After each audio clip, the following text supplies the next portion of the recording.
kalau kita berbicara tentang stunting ini multifaktor ya Bang ya, multifaktor, banyak faktor yang menyebabkan anak itu stunting. Tapi yang lebih dikenal oleh masyarakat itu stunting ini pasti terkaitnya dengan gizi. Gizi. Tapi bukan hanya gizi yang harus kita bicarakan di sini, tapi multifaktor, banyak faktor lainnya. Kenapa bisa dilibatkan dinas PUPR? Kenapa bisa dilibatkan dinas-dinas yang lain? Karena di sini PUPR terlibat nanti ke dalam upaya pencegahan stuntingnya, lebih ke aksi untuk jamban sehat. Nah, pembuatan jamban sehat, disitulah peran dari dinas-dinas tersebut sesuai dengan jalurnya masing-masing tadi, gitu. Nah, berarti multifaktor ya? Bukan hanya gizi, tapi dari sanitasi, kemudian kebiasaan, itu juga dapat menyebabkan anak itu stunting. Upaya penurunan stunting yang sudah kita laksanakan sebenarnya, tapi ya terkadang karena kesibukan dan banyak faktor lainnya, masyarakat mengabaikan hal-hal tersebut. Nah, maka terjadi stunting tadi. Kalau stunting ini betul yang disampaikan oleh Tiwi tadi, itu merupakan gagal tumbuh pada anak yang ditandai dengan pertumbuhannya itu tidak sama dengan anak usianya.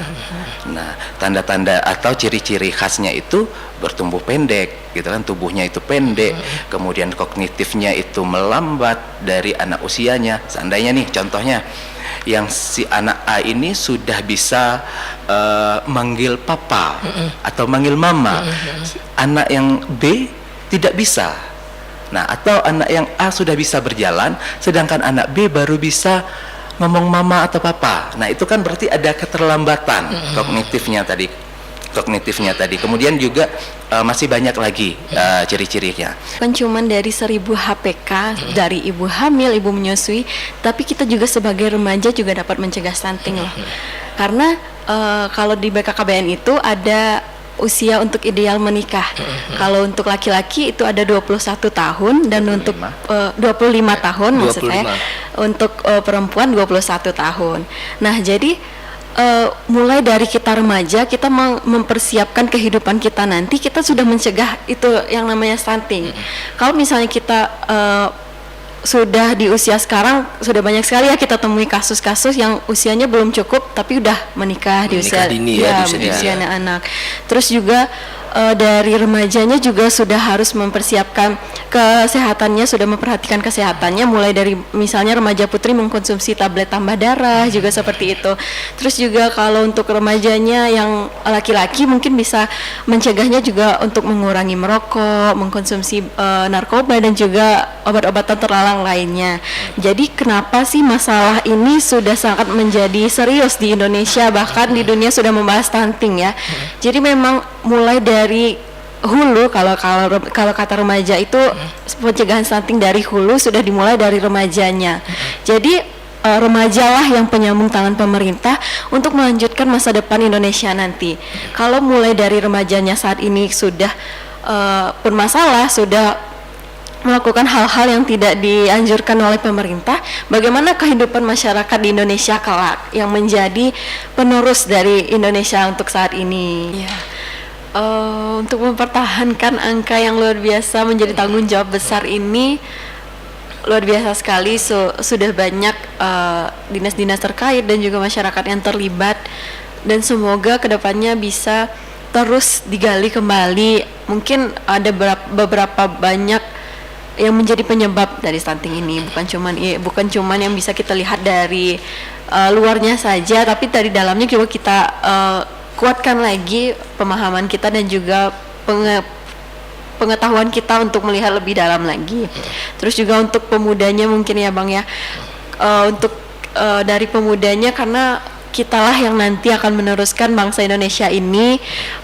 Mulailah dari kita sendiri dulu, mulailah dari saat hulu ini mulai dari kita sebagai remaja, karena kalau bukan kita siapa lagi, kalau bukan sekarang kapan lagi. Dengan angka yang sekarang menjadi juara 2 tingkat nasional, semoga dapat mempertahankannya, tentunya dengan lebih menggiatkan kembali dinas-dinas terkait, dan kemudian juga sampailah implementasinya itu ke dasarnya, bukan hanya kita fokuskan di satu titik, tapi diharapkan dapat merata ke seluruh desa.